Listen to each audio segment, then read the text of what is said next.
Hi and welcome. Thank you so much for being here. My name is Armina Fan. I am the CEO of the Aurora Humanitarian Initiative, and this is a special event in the Aurora Dialogue series, which is a series of gatherings that we've done over the years to bring together hearts and minds, people of different backgrounds, walks of life, to talk about things that really matter, and today's going to be no exception. I want to start in perhaps an unusual way, which is to say, I am not feeling particularly well, and I don't know that I necessarily wanted to be here. But I get to be here. And a lot of people that I was talking to before coming up here have shared similar feelings. Wherever you stand on the political spectrum, it's been a turbulent time to be living in this country, to be living in this world. And a lot of that has come to head in the last few days, and so I just wanted to acknowledge that right off the bat. Since 2015, the Aurora Humanitarian Initiative has been identifying and supporting grassroots humanitarian leaders, amplifying their stories and their impact. It's an honor to be opening today's event, Prize Philanthropy, Elevating Impact and Celebrating Unsung Heroes, which we are lucky enough to be hosting with the network of engaged international donors and Myriad. Our three organizations all strive to both elevate the discourse on global humanitarian needs and to elevate the humans on the front lines of local crises around the world. The helpers who've often faced tremendous obstacles to save lives and ensure the security of others. Prize Philanthropy is one way of honoring that remarkable set of people, raising awareness for the challenges they face and growing their capacity to do good in the world. At Aurora, our model of prize philanthropy is rooted in the concept of gratitude in action. Multiple studies and publications have documented that those who have suffered from or witnessed tragedy are actually more likely to assist others. I don't think that's going to come as a surprise to most people in this room. Aurora's founders wanted to show gratitude for those who saved the lives of their ancestors, mine included. I said my name's Armene, it's not exactly a secret, I'm Armenian.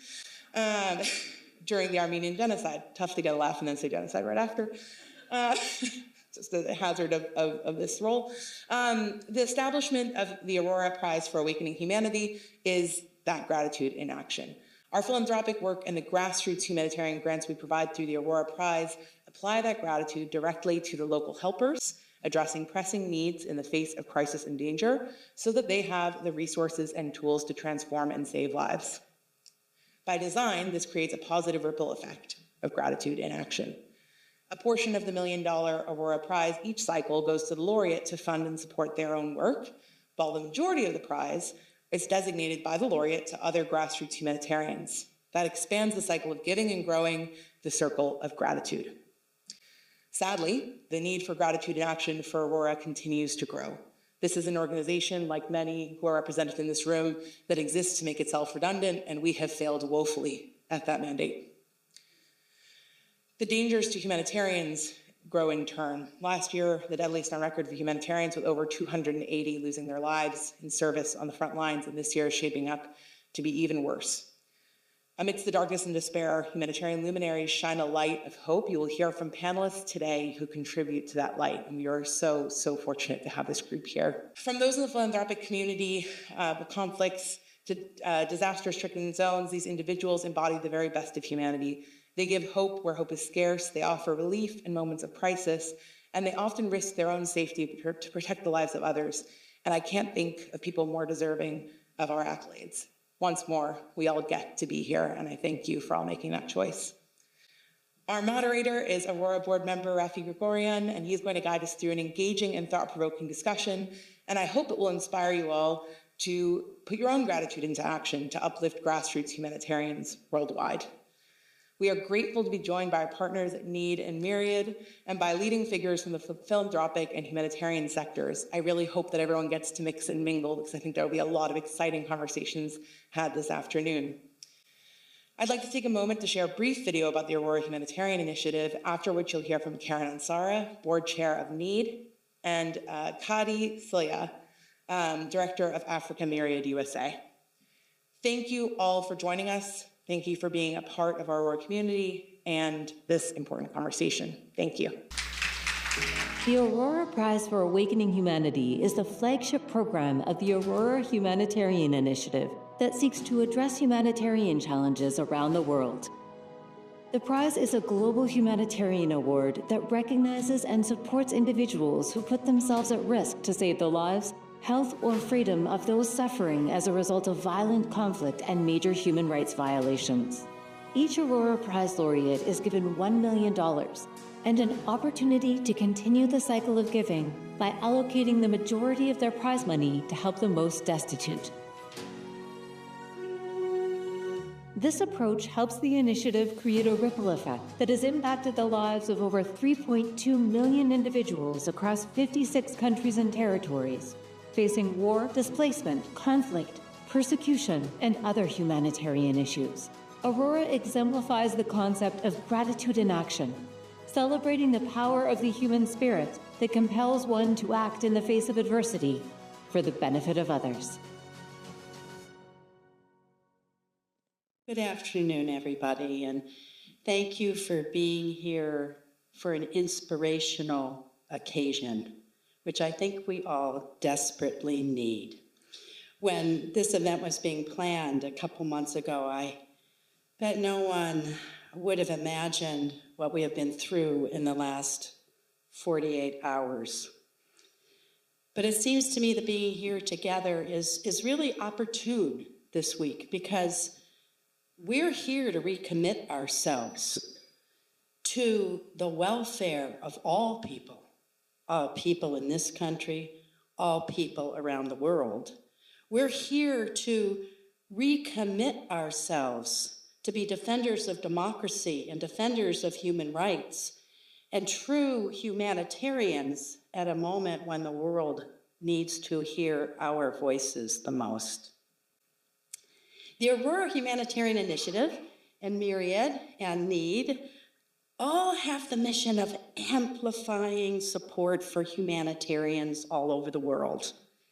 Humanitarians are those who make it their job to be conscious of the plight of others and who feel responsible for others who are suffering, even people they don't know, just based on need.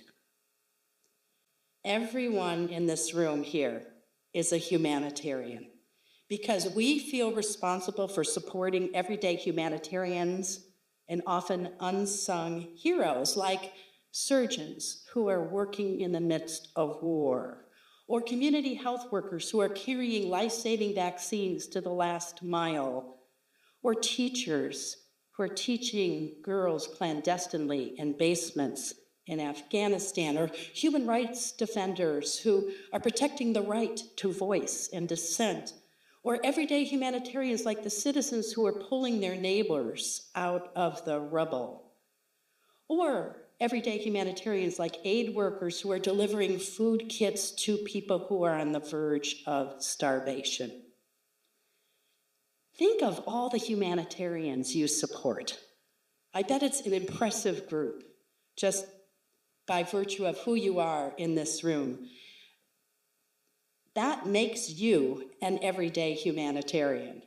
But our support for those humanitarians can only go so far, can only go the distance, cannot go the distance if we give ever so quietly. But rather, by building collective support, we can invite others to join this drumbeat of gratitude and action that Armin talked about. That's the mantra of the Aurora Humanitarian Initiative. We can build that collective support for humanitarian heroes. But why do we need prizes to honor a few humanitarians? I believe we all need heroes, no matter what society or culture we live in. We need to elevate heroes, and we got that concept from the ancient Greeks, who described a hero as a mortal who had done something that was believed to be humanly impossible and who left a lasting impression on others. Hero, think Hercules, hero. Well, today, our modern day heroes are those who define our greatest ideals, and ideals like courage and honor and justice. Heroes are those who carry forth a torch into the darkness. When we don't have noble heroes, noble humanitarians to elevate, we often gravitate to anti-heroes. And anti-heroes are those who lack positive moral and heroic qualities, but perform actions that some people think lead to good outcomes. Haven't we seen that this week? The cult of the anti-hero. Anti-heroes draw us down to our basest inclinations of mistrust and fear of the other. So rather than venerating anti-heroes, we need to celebrate heroes who raise our aspirations about who we can be and what we can do together to build a kinder world. How can we amplify this drumbeat of gratitude and action for our world's true humanitarian heroes, people like the Aurora Prize laureates, like Dr. Tom Katena, who I had the privilege of meeting a number of years ago, the only doctor in Sudan's Nubian mountains who's been healing in the midst of a never-ending war. Or the Aurora Prize laureate, Dr. Denis Mukwege, who's been serving in the Democratic Republic of the Congo for 20 years, repairing women raped by soldiers.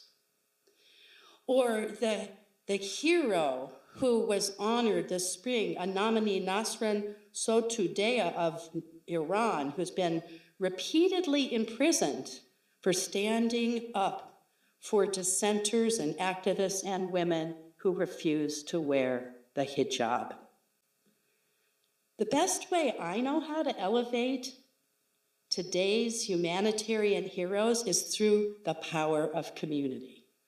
Communities like the Aurora Humanitarian Initiative that has gathered for a number of years in Armenia and this spring in LA for a glamorous and glorious tribute to the Aurora Prize winners, past and present. And then there's the community that Myriad has built, a community of donors and foundations who are all supporting grassroots, everyday heroes in Africa and who are honoring the organization Her Tanzania tonight with the King Baudouin Africa Prize. And then there's the community of Need Global, a network of engaged international donors, where our members are joining giving circles and learning circles and a robust social network to learn from each other how to make a difference and how to elevate the world's unsung heroes. When our communities shine a light on these humanitarian heroes through highly public prizes, we help our friends, our neighbors, our family members find light in the darkness. As Amanda Gorman, poet laureate, read at a presidential inauguration nearly 4 years ago, when day comes, we ask ourselves, where can we find light in this never-ending shade? The loss we carry, a sea we must wade. When day comes, we step out of the shade, aflame and unafraid. The new dawn blooms as we free it. For there is always light, if only we are brave enough to see it, and if only we are brave enough to be it. So as we learn about the tremendous humanitarians supported by Aurora today, let us remember that we, too, are the torchbearers if we are brave enough to see the light and brave enough to be it. Thank you.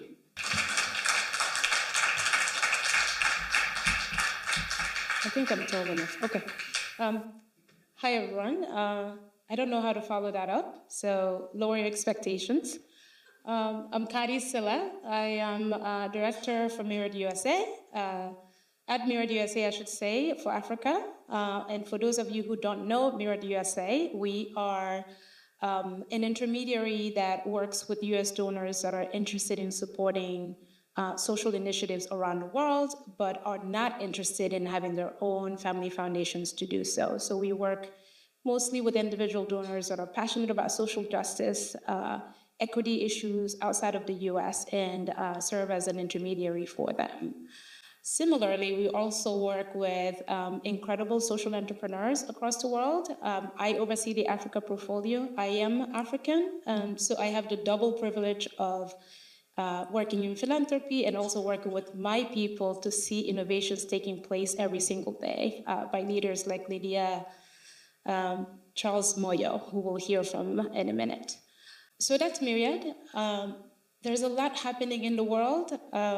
So give me a minute to put on my hats on, one, as a woman, two, as an African. The past few days have been hard, depressing, sad. I don't know about you, but every day I've been waking up feeling like there's lead inside of me and I can't get rid of. But then I remember that I grew up as a refugee and I'm like, girl, get your stuff together. This is nothing. I say that because leaders like Lydia and Céline, forgive me, I have to look at your name to make sure I say it. Thank you for giving us hope. You make things possible when everything looks difficult, almost unsurmountable. You roll up your sleeves and then do it. Just make things possible. For Lydia, this started when she was in high school from Tanzania, raised by a single mom who didn't have the means to send her to a great school. And so she ended up in a public school, which is school only in name, where you're sent to essentially fail. And she refused. As a young girl, she said, no, I would not be defined by poverty. I would not be defined by my circumstances. Not only that, I refused to let other girls and women be defined by their circumstances in Tanzania, where most of the girls are not able to continue their education, mostly because of poverty, but also because of cultural norms. So we salute you, Lydia. We salute you, Selena. We salute the Aurora Prize. Thank you. And I'm sorry, Armin, that the world has not made you redundant. I really am. That was very sad. But thank you, and thank you all for being here. We appreciate you. We can do this. Like I said, I was raised as a refugee. I have seen many, many things, and we shall overcome this. So thank you all.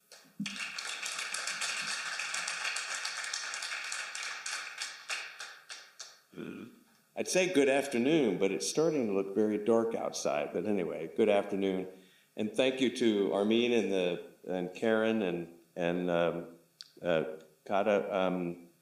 Those are really moving speeches, and I have to say, given the mood of the country and the world right now, it was really a tonic for my ears. So thank you very much. And before I get started, I do want to mention one thing, which is, I think of all the prizes that may be discussed during this panel, or that you're aware of, I think Aurora is the only one that has its own theme song, which is Aloe Black's Shine, which was premiered earlier this year in Los Angeles. Anyway, welcome, and thank you all for coming here, because it's really good to be with fellow humanitarians, and particularly this week. My name is Raffi Gregorian. My life's work has been involved in international peace and security and justice, but humanitarian in the sense of I spent my life working on people or going after people who violate international humanitarian law, which in the US military is called the law of armed conflict. And I was so happy to, after finally stepping down from my government position, to be able to take a position on the board of directors of Aurora in order to honor the humanitarians that operate in the circumstances where those people that I used to go after are creating mayhem and horror. As you just saw in the video earlier, the initiative's marquee effort is, of course, the Aurora Prize for Awakening Humanity. Originally envisioned to be awarded only 8 times, it is now starting its 10th year in the second decade, having already funded, as you saw earlier, 430 humanitarian projects in 56 countries. It is one of a handful of such prizes to do more than just recognize the work of the recipient. It also helps the recipients amplify their own work and that of others through grants to grassroots endeavors that, like a stone dropped in a still pond, allow the humanitarian ideal to ripple outward. Our 3 panelists are perfectly suited to help us explore the issue of prize philanthropy and how it can be used to elevate impact. The first is Dame Louise Richardson, now the president of Carnegie Corporation, also the first woman to head the Carnegie Corporation of New York. She started there in 2023 after 7 years as the head of Oxford University, after 6 years as vice chancellor of the University of St. Andrews, having previously been the dean and taught at Harvard, from where she received her MA and her PhD. Besides being a renowned academic leader and distinguished expert on international terrorism and foreign policy, which I can attest to, share that area of work, Dame Richardson has championed efforts to expand socioeconomic and ethnic diversity and defend free speech. What I also only just learned today is that you were in 2020 negotiating a landmark partnership with AstraZeneca to develop, manufacture, and distribute the Oxford COVID-19 vaccine at cost to nations around the world. Thank you. She has received numerous awards for her work, is a member of several learned societies, and is a trustee on several nonprofit boards. But most importantly, for this event, she also serves on the selection committee for the Aurora Prize. To her left is Céline D'Sola. She's the president and co-founder of Glasswing International, which addresses the root causes and consequences of poverty, violence through education, mental health, and youth empowerment initiatives, which since 2007 has directed more than $220 million towards health and education programs and impacted the lives of more than 6 million people in 12 countries. Thank you. She has over 25 years of experience in international development and social impact. But prior to Glasswing, Céline worked as a consultant and staff for international organizations on gender programs, as an interventionist for Latino immigrants in the US, and led humanitarian responses in countries like Liberia, Chad, Afghanistan, and Iraq. She's a fellow of the Obama Foundation, Ashoka and Lego Reimagined Learning, as well as being an awardee of SKOL, the Audacious Project, Talberg Global Leader, and Schwab Social Entrepreneur. She has a master's degree in social work and public health from my alma mater, the University of Pennsylvania, and that other Ivy League school called, I think it's called Harvard. Also on the advisory council of the Inter-American Foundation, and serves on several other nonprofit boards. But in addition to your own experience with prizes, you've also been on the Aurora Expert panel, so that will be very useful for today's discussion too. And then last but not least, on the end is Lydia Charles Moyo, who you already heard about a moment ago. She's the founder and executive director of Her Initiative, a young woman-led nonprofit in Tanzania committed to breaking the cycle of poverty by fostering financial resilience for already more than 15,000 women and girls. Being one of only 3 girls in her class of 200 to make it to high school, she started running campaigns to talk to her peers about girls' rights, confidence, and agency by having businesswomen and women musicians and writers share their stories with her classmates. She created the Panda Digital website as a training and marketing resource for budding entrepreneurs. I know this because apparently Google translates Swahili, so I was able to look at your website earlier. But also as a digital platform to help young women seek legal, social, or emotional aid for dealing with gender-based violence that can also be accessed by mobile phones through AI-powered SMS. A graduate of the University of Dar es Salaam, Ms. Moyo worked in public relations and as a TV and radio presenter before launching Her Initiative. She's been an Acumen and Mandela Washington Fellow, was the recipient of the 2023 Global Citizen Prize, and as we just heard earlier today, is this year's winner of the King Baldwin Foundation Africa Prize.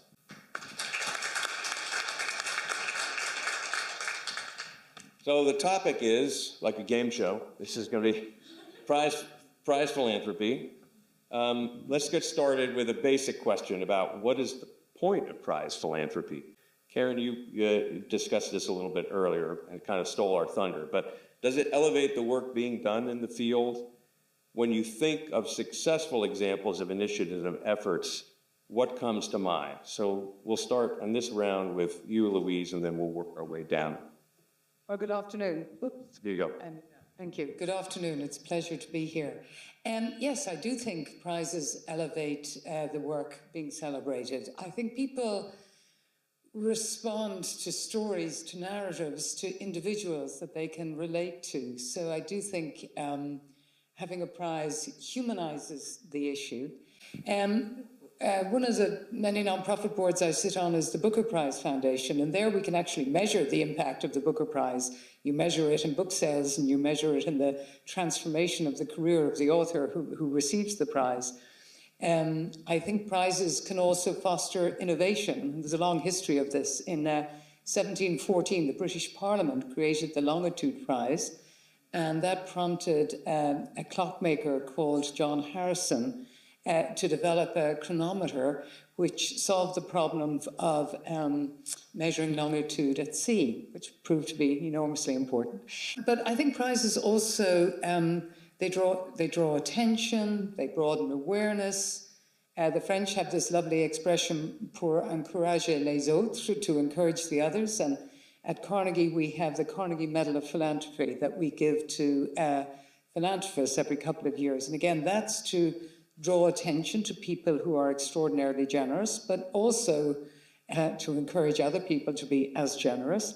I think the mere fact that we can all bring so many prizes to mind, whether it's Nobel, Pulitzer, MacArthur Genius Award, you name it, suggests that prizes really do have an impact. So I think they're very worthwhile, and I'm absolutely thrilled, but more than anything else, profoundly humbled to be part of the Aurora Prize, because I can tell you there is nothing more humbling than reading through the biographies of these finalists. They are the most extraordinary people, and the very idea that one has to select one of them when each and every one of them are such extraordinary individuals that you feel privileged even to write about them, or read about them, I should say. Thank you. I agree. I think it's, I've had the privilege of reading so many too, and it is really humbling.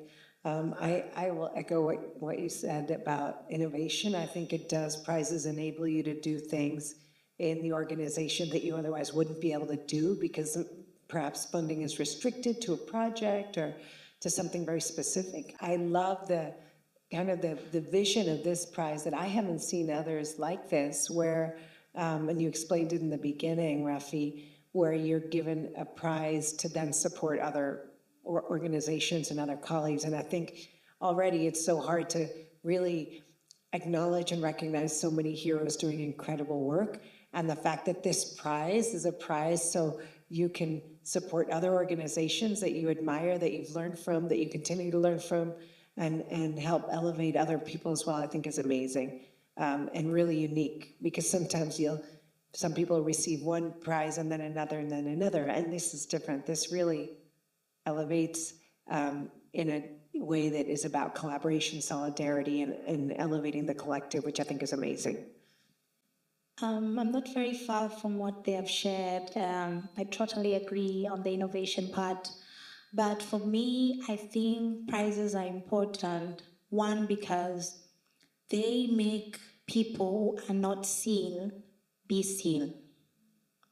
They're not looking at all the complications of ticking out the boxes like everyone else, but are really looking out on people who are actually creating change in the community. And that promotes authenticity, because we live in a world where we have to do what everyone else is doing. And what I've seen, what Aurora and other prizes do is actually looking at that story and the authenticity of a person doing that. And that's really need to be applauded. But also I think prizes are actually answering the cry of so many people, especially women and youth. Why do I say that? As a young person, I understand the cry has been, Where are the resources? Everybody's training, everybody's mentoring, but the prizes are actually having the intentionality to actually resource, to invest in people who are making change in the grassroots. And that's really unique. You don't find that anywhere else. But the other thing is how these prizes are actually strengthening movement. One thing that I would say, nobody in here can do a miracle on their own. We can only do great things together. So really, I applaud what Aurora is doing. One person wins, but many wins as well. Thank you. I mean, I was struck by your description of the human aspect of this, and also, Louise, what you said. It's not just about the prizes make these activities of these now sung heroes relatable, but also we're social animals. We like to hear stories about other people, right? That's what inspires us. It's not just data. It is important to measure effect, but to hear what other people do and to be inspired by it. So now we have a sense of Prize Philanthropy's purpose, but what do we know so far in terms of your own experience about what works and what doesn't work, or what could work better? This is particularly important for us at the Aurora Humanitarian Initiative because we're getting ready to start our second decade. And as I mentioned earlier, the prize is only intended to be for 8 years. So we are kind of restructuring things and looking to the future. So any thoughts you have to share about what works and what doesn't work would be really grateful. Let's start with Céline. I think that one of the challenges, I do think Aurora has done a great job of this, but one of the challenges of prizes is what I alluded to a little bit earlier, like how do you pull outside of individuals that have already been recognized in other spaces and really see, like you said earlier, like really identify and see people that are in different parts of the world and doing this work. And many times as individuals alone, because you also see an individual doing this, and it's humbling but also inspiring. And when you read these stories, you want to do more. You're like, it makes you think about what you can do. And the other thing is that I think is a challenge and an opportunity is how do we then connect a lot of these people to support each other, and particularly someone who may be working alone.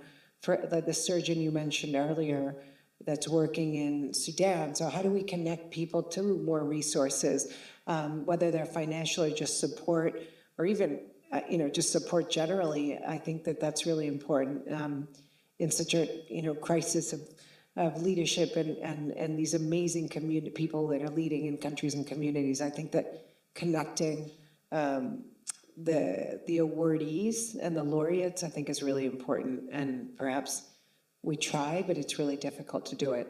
I think if we could do that a little bit more, it would help the collective. I agree, and that's really right. One of the best practices is to invest in the movement, and this is really unique, Aurora. Like most of the prizes, just one person. So this intention to actually grow a movement, it's going to replicate the impact bigger.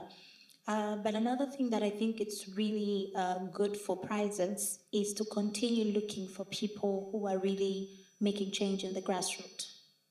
That's really important because most of the resources, there's usually a middleman, somewhere. So this direct investment to grassroots leaders is a really good one because you're really giving money to the people that are worth it. But my only suggestion around what could be improved is we should look around prizes not being a one-time thing. It's like you're meeting this person, you're giving them $1 million, and then you leave them, or you're giving them $500.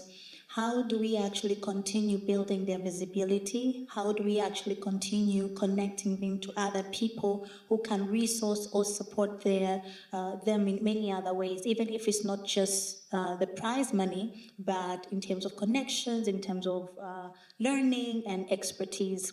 That will ensure sustainability, and maybe that's something to explore, to just not being a one-time thing. Well, again, we're in real agreement here. It's wonderful, finally, in this country to be sitting around a number of people with him. Everybody's in agreement. What works? I think one of the challenges is the space is becoming very crowded. There is a proliferation of prizes, and like as has been said, I do think the Aurora Prize is unique, both in the caliber of the people honoured, but also in this idea that it isn't just honouring one person, but they actually give most of the prize away to others whose work they admire, and that is truly admirable. I think the prizes have to be authentic. I think whenever a prize is given, anybody who reads about it must say, oh, yes, and what an admirable person. So I think the quality of the people ends up redounding on the prize itself, so it becomes a virtuous circle. But I think it absolutely has to be authentic. And, to introduce a discordant note, to have a large number of billionaires flying in private jets to award a climate change prize isn't, in my view, awfully authentic. And I think it's really important that we remain true to the values that inspire the prize if they are to serve their purpose of elevating what it is we're trying to honour.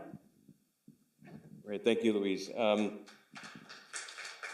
Thinking of Greta Thunberg taking the boat over here to New York a couple of years ago for the climate change conference.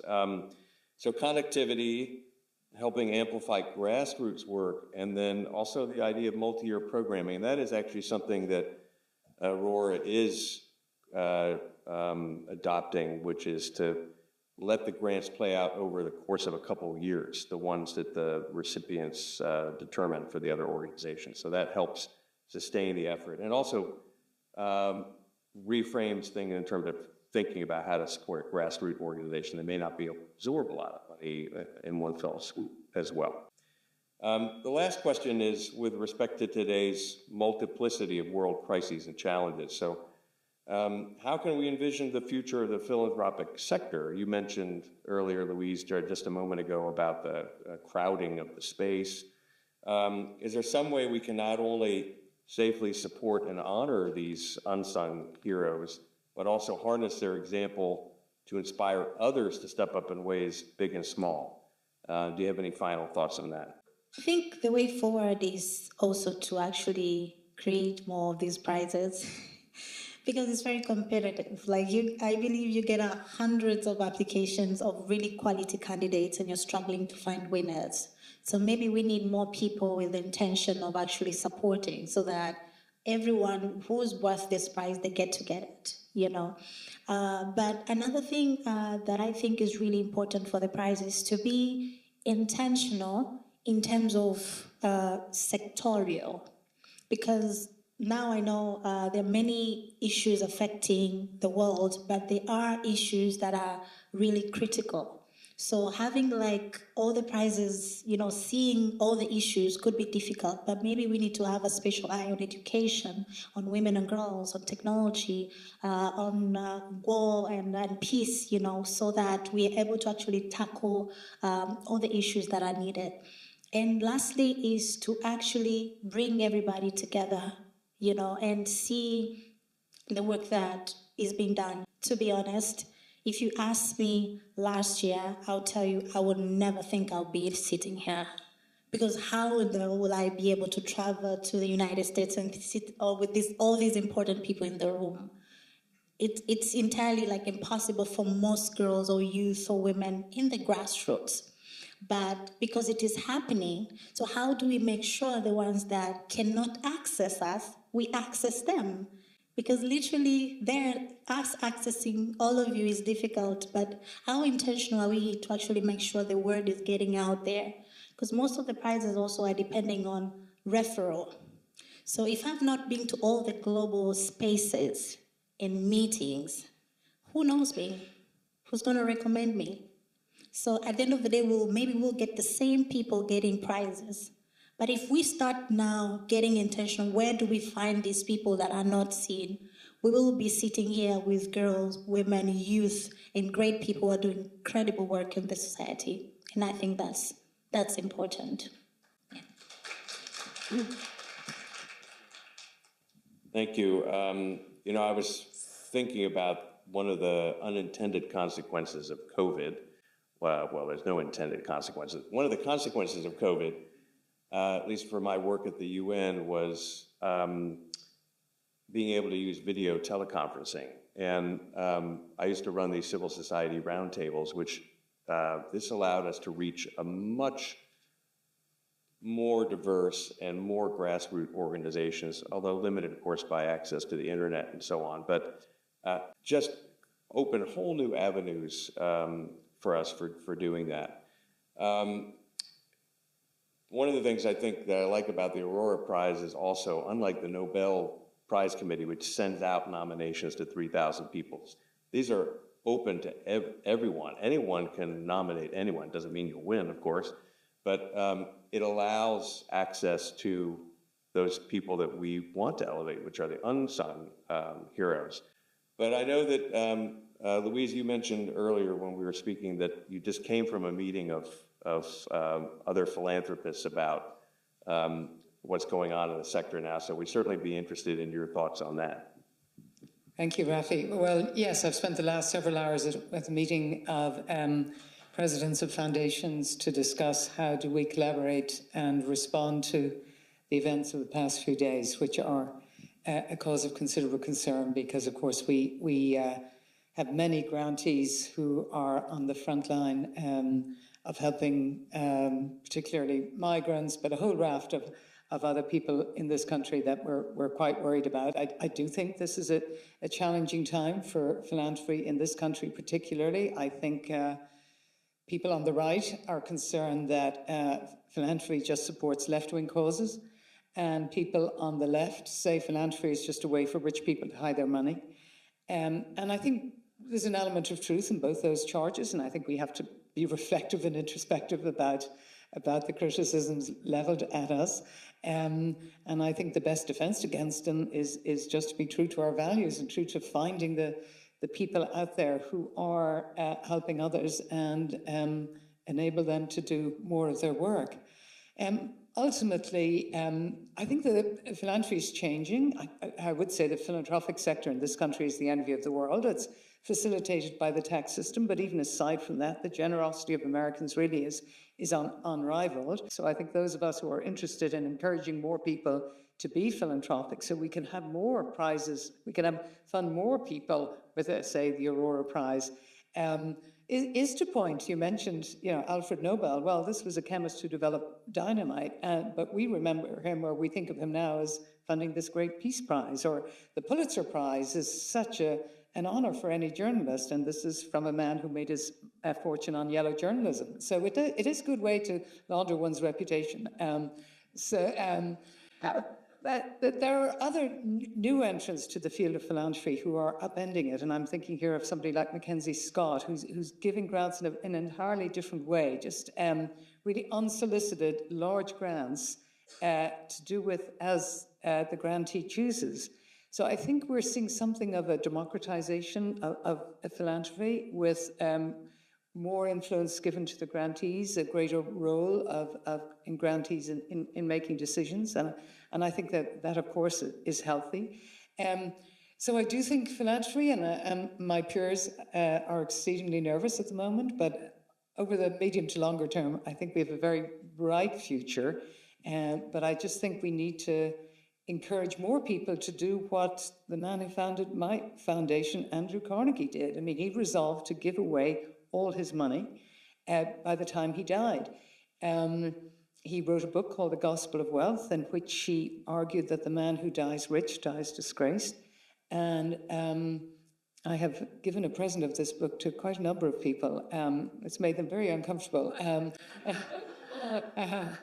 But it's a wonderful philosophy, which is as relevant today, because when you see the impact of these prizes and the fact that we now know about these extraordinary recipients of the Aurora Prize, and that they in turn are able to spread the prize to the people they admire, we just need, as you say, to do much more of it so that we have more extraordinary people like you sitting here in the future.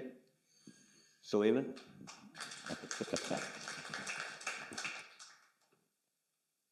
Following the two of you is tough, obviously, and I think because you covered so many things.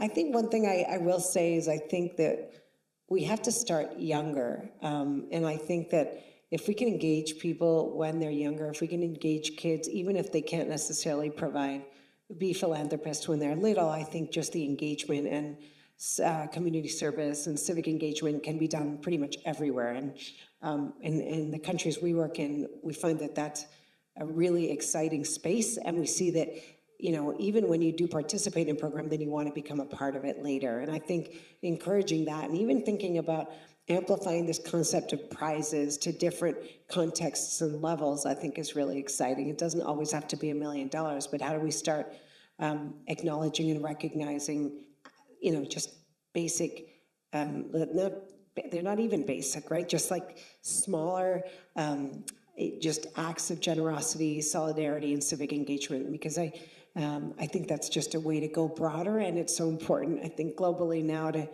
really acknowledge that too. It doesn't always have to be a big check. And actually, I think something that Need does really well with the giving circles is philanthropy doesn't have to always be huge, right? If philanthropy can be in a collective, when 5 people come together in a giving circle and commit to an initiative around girls, around mental health, around anything, economic development, that's also a way to hold each other accountable in a really nice way. So I feel like both prizes and philanthropy, we want to democratize access to those. And that means also thinking about different sizes, levels, scopes, and contexts. In in Latin America, I'm sure in Tanzania and other countries, it's intimidating to see what people give in the US, and you think you have to have this giant prize. But I think if you can also have smaller prizes and make a huge difference and catalyze a lot of change and transformation and enable leaders to do amazing things. So.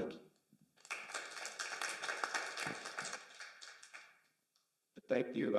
I worked for a couple of years on the board of the Global Community Engagement and Resilience Fund, and I think the maximum grant they gave was $25,000 or $50,000. But it was meant to go to those organizations that aren't even perhaps legally constituted in their country, right? But they're working at the coalface of, in this case, of violent extremism to try to address the hot spots and get to them before it becomes too big a problem. And so I think that's one of the things we've heard is about the importance of the grassroots. And about philanthropy, I would just say one of the things that I've really been impressed with the past couple of years of association with Aurora is the depth of thought and altruism among many philanthropists, that they really care, they want to see their funds used for the betterment of mankind. And I think that's something, given the generosity of Americans more generally, is very encouraging to me, particularly in a time like this. I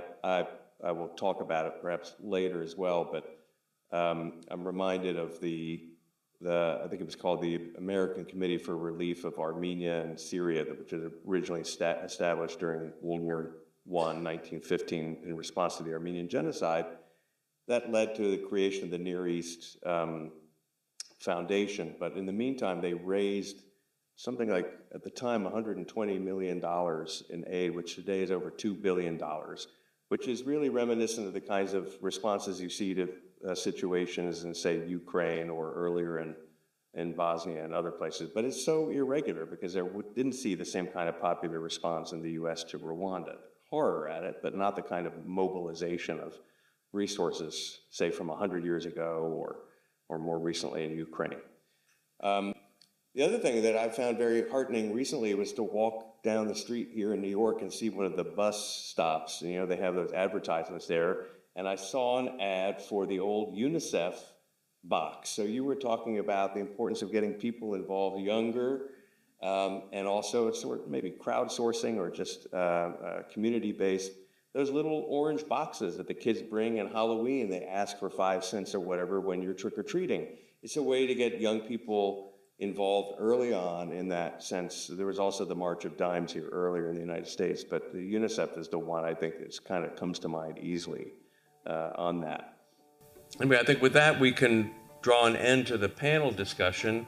I want to thank the 3 panelists, and please join me in applauding them.